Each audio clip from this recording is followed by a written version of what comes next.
Shalom, Rosh Hashanah tungchang halachot tlem zong soi kan tum don nia. Rosh Hashanah chu kutni dang ang thawin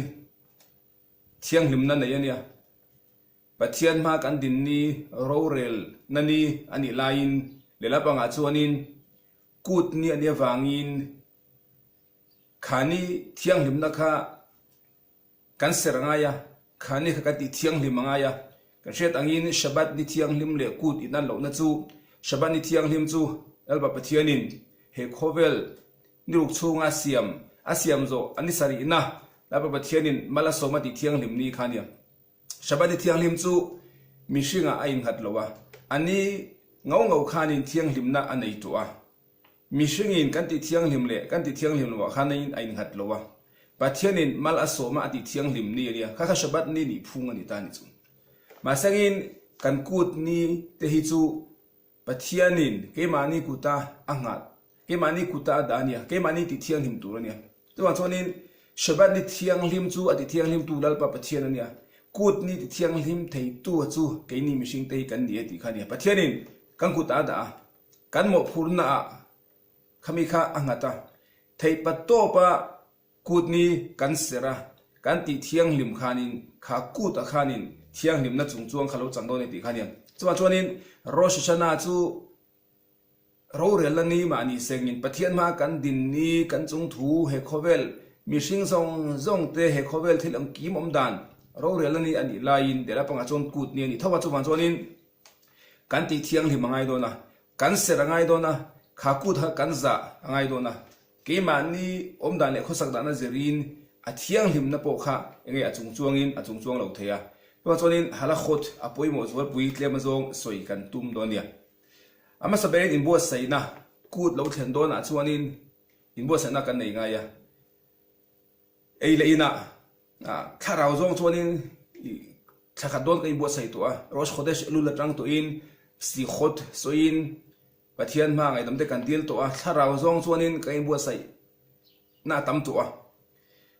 thenin shofar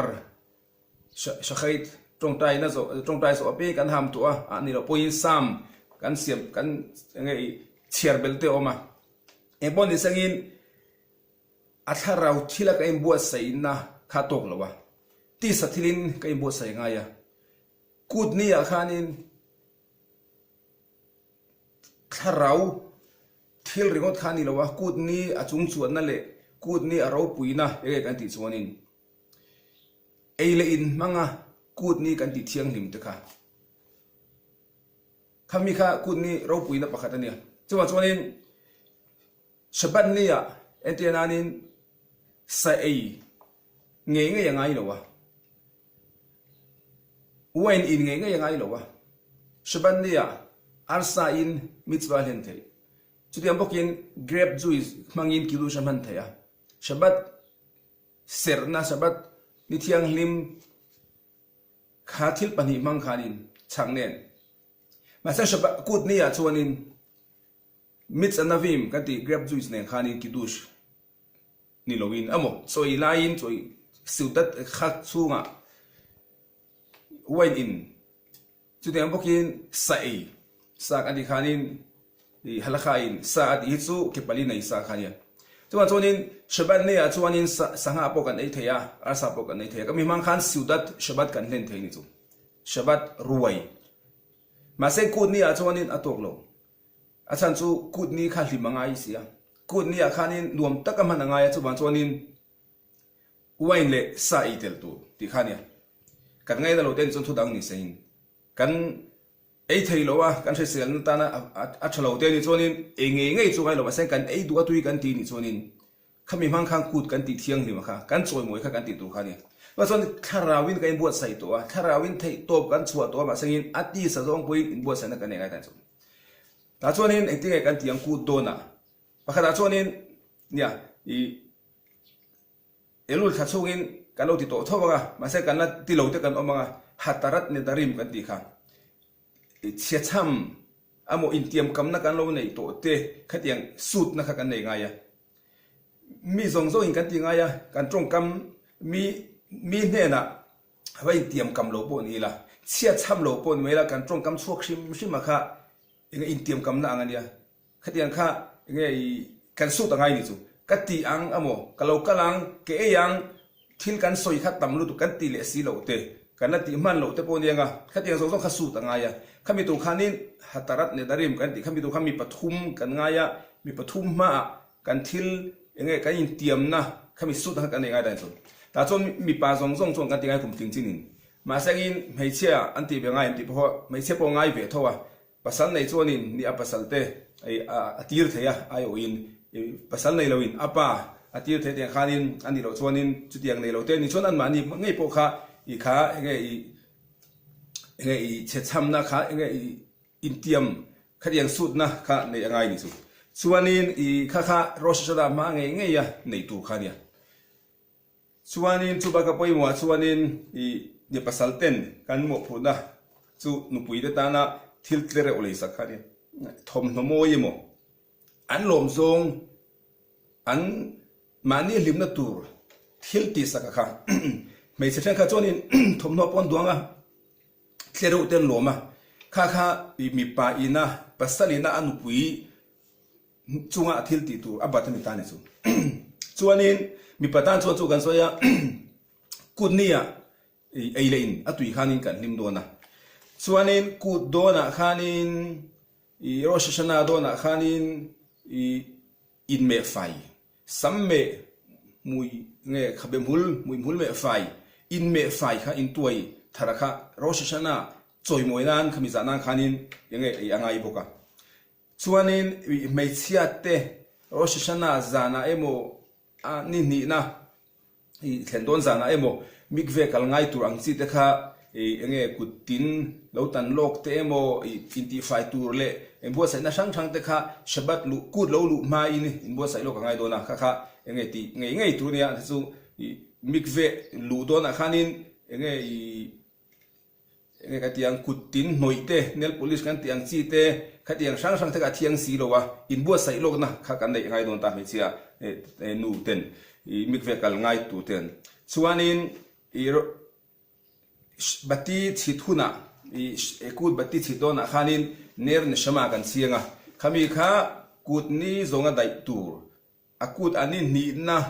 kan rong bol theina tura enge i kha khatia anga battalion ner ne shama kan chitangai don ta chuanin i chumhinwa chuanin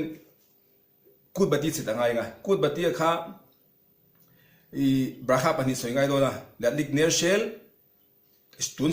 kumina chuanin shabat le rosh hashanah la kawagin ladik ne shel shabat be yom zikaron bracha khami nu khan shekhiyanu soile ta then kha chon shekhiyanu bati chida khanan soilowa asan chu pa berin ki dusha shekhiyanu soile wa khanin i khami kha an ringa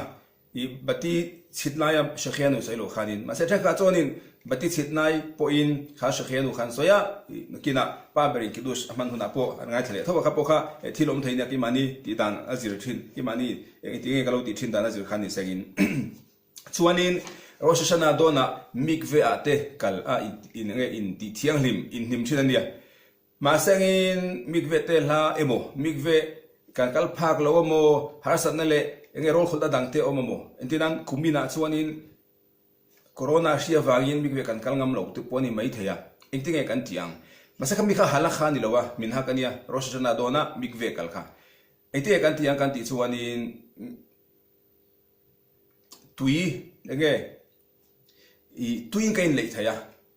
i tui enge tisha kabin antia ki kabin khuwa in kain lei ni chuanin mikve kal anga ngai kan ni eti khania ka khalitar som pati ang vel kha vel khata in lei turania i bucket ina mo chuan tui enge i her ho kan nei ni chuanin nia i se ram thiani ma chuanin tui her ho kha enge i ruwa sur angin kan siamta khami kha i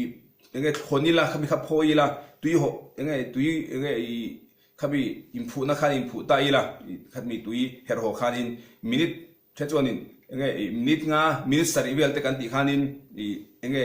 off mi alawin kar mi alawin khati ngati khanin enge mikve anga enge kal anga ngai thei kan ni ti te khanin masangin mikve chu tuk che lo nga masangin mikve kal thei din no kan di lo chuang khati ang khanin ati thei di khania chuan rosh hashanah chuanin i kan siudat khag kan กูรวยไม่บักขันสิมันนิมกันในไงโดนะสิมันนิมช่างเตกันชินะขามีข้ากูดลุมากันเราไปเด็กไงตัวงากันเราเสียมเรากันไงยังไงส่วนมาเซ็งขับพวกข้าเชื่อตัวจุมินหักกันเนี่ยฮาละขานี่เราข้ามิตรวานี่เราวะเราคิมเราว่าโมกันเราเสียมฮิละโมกันเราเสียมคิมเราวันนี้อินเฮานั้นมันเราตัวชุ่งกัวอินเฮียงเฮานั้น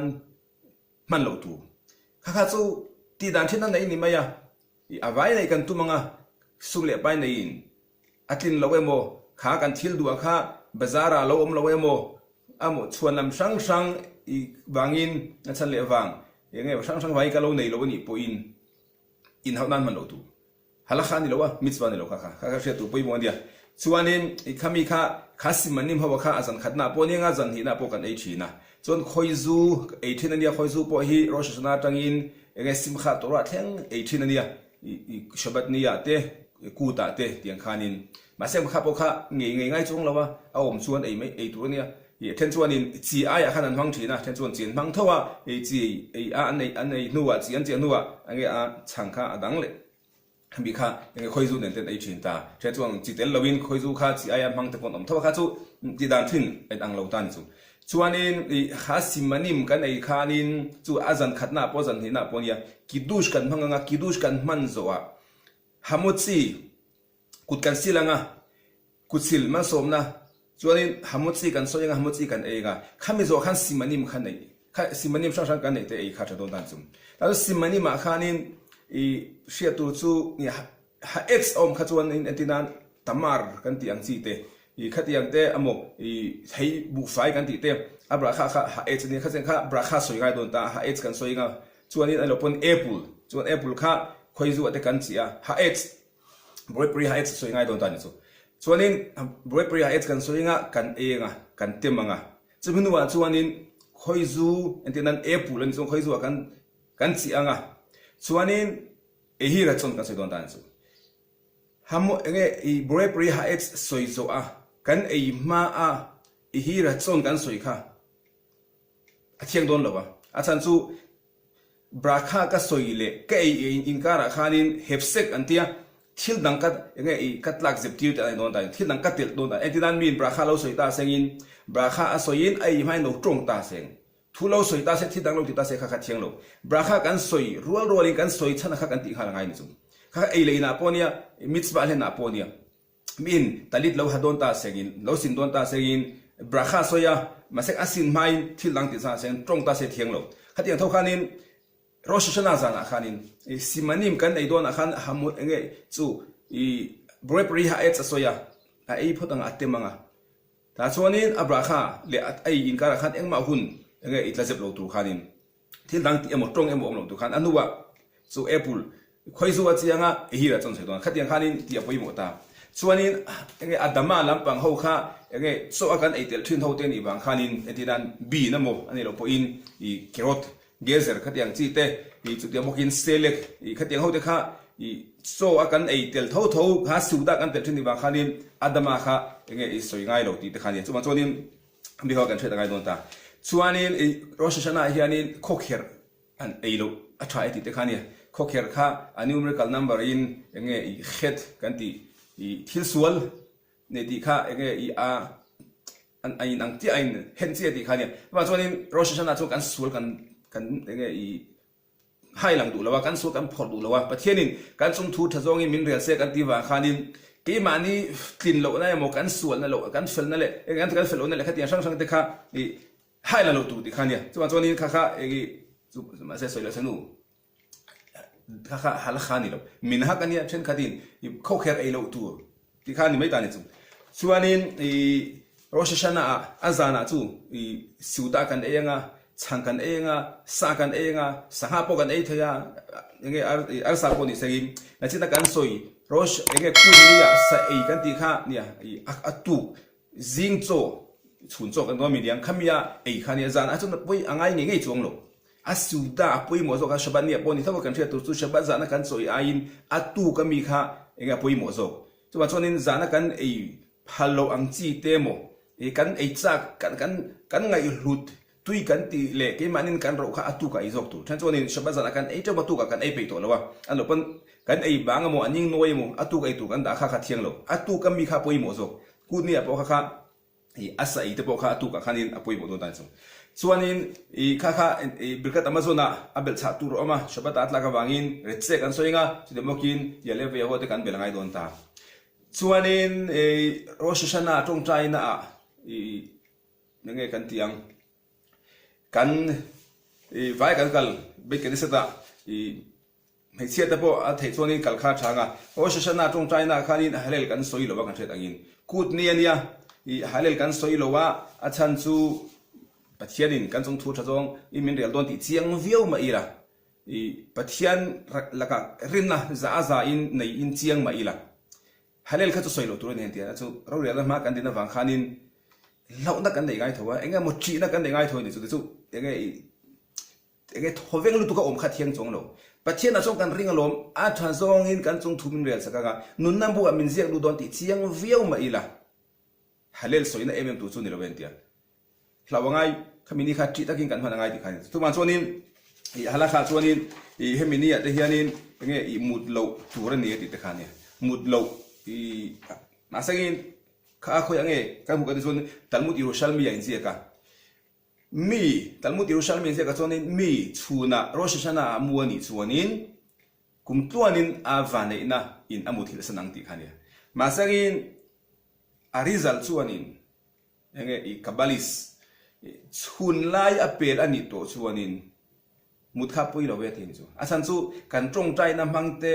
shofar kan ham kan ngai tha na mangte in kan ta na vanti ko tha kha kan kai tho to tho wa pathian he na ege kan chung thu tha zonga min re sak tu khanin ege thei top kan chuwa to a kan ta na ege i pathian ina nun na bu min zia lu tu khanin thei top kan chuwa to a chuan chuanin a lo thodom to lo ve tia chun apel to chuanin amut thei tia abik takin mi amut lowa thil ho mai ati khan trong enga mo tu lo tang kai lo te soya mi chung chang khas khalila rosh hashana mi rel khat yang na tan te hun na mangani don ai chu na mo in le khaden nan te hun na mang don in ai chu nin mut kha tha zo o mai eng ma ti lo kha munen enga i athumun mai enga thil suat anti phai chu nin mut kha thanom zo don ni chu chuan nin khabo kha enge mut lo kha halakha bur ani lo zingkara nia chomma lampanga khan mut lo chu lampanga chuanin kan lo chau te mo kan enge ti tu dang kan nei lo te mo thil sur khati don te ani ai chuanin amut the kha chu arizalin mut kha pui lo ti chu chuanin a chu ahun enge that man that te da mer chu te hian kan mang i sam chiar ila rosh hashana khanin hen chuanin elul tha taina lo chia reng to a voi thum te pon lo chia zo to kha rosh hashana zana ke ma ni point ania sam siara hun te kan man kha enge kha ta don ta ni chu chuanin enge i poi mo dang le chuanin i amitzva ber kha i kan thret angin shofar khania shofar ham i chu ba chuanin kha shofar ham kha mi pa mitzva nia hun binei hun bitu kam enge i ti tura mitzva kan nei khani ba khani ma se me che te pon bine so dan kal vek to a me che ba nei no pang te po be ke se da shoya ngai khang be khania ma se engza ngai khak tu ti kha chu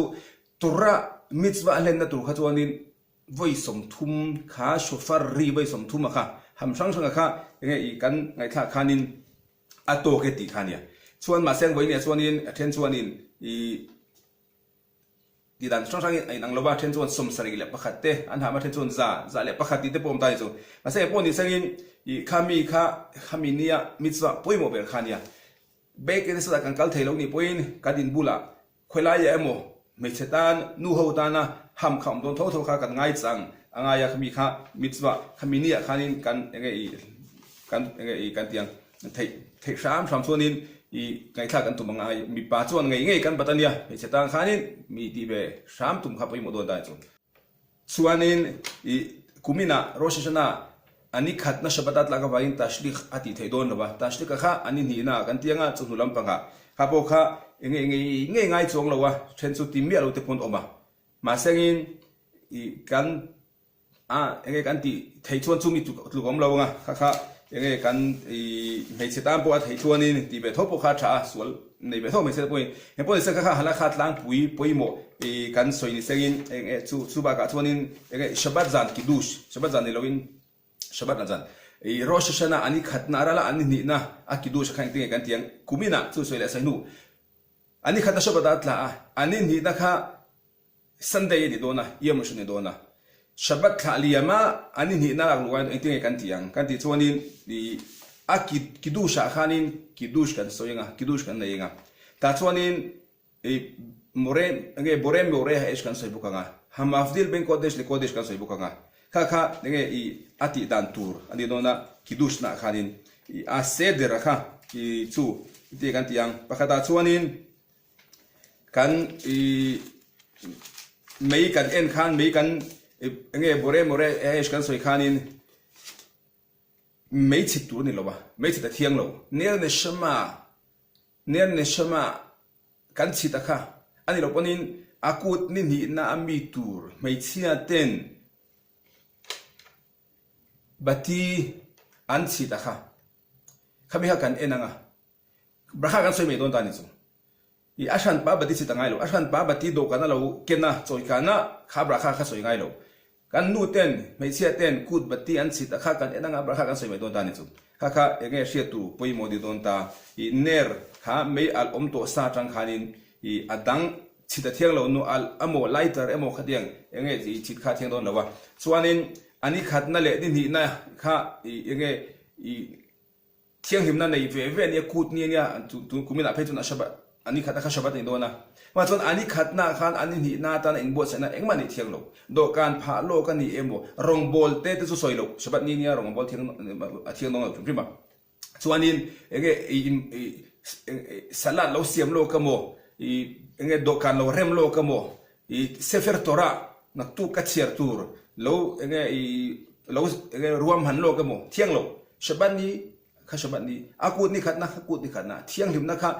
enge ani pakhat zok ta na inbo sai na ta kan man thiang lo ti kha la kan thil zir pui mo dang ni sengin chon mo chai shabat a enge mo chai khaka chuanin Rosh Hashanah ni na to ba chuanin enge brakha hagefen khami bang chau khanin enge habdala kan mangdo na hamabdil bin kodesh de hol kha chu chiang sanga khami chau kha ani ga chu tong trai na kan theki lo tu sang enge sidur khan oma enge ha ela kadosh ti aya ha mele kha kadosh kan ti te chu tiang muki mi kamo kha kan ti te le kha te sang kha sidur in ziak ko kha ka ngai event kan enanga ya kum thuanin kan lo tong trai ya pa ngai kan lo tong trai to siaro shna le hemi ege aset eme chuwa kan ti khanin bel sale ti danglam kha nia manghila ola thehil kha awlu to ka chu ma chu kha kan rilu kan pe ka ngai chiar liam ni lobi kan enanga khoila henge bel cha tu khoila henge ti danglam tu kha enge kan shetu ni sengin kha hala kha then khat kan soi ni sengin poimo judaim sa khuwa chuanin kan ti chuanin thil reng hi atha zonga thir hi nia liot optimi antia englai mai puin thil hi alim om lampangin thil hi a eng lampanga thir hi poimo ni chu atha zonga thil mu tia thil tharan her chok don thil lim om thil lom om mishinga ponia mi sual na mo mi fellow na ba mu ai mi fel na le mi that na mu engkim atha zonga khovel thir hi judaim sa kwa poimo berani chu kan rin na le kai zirti na chu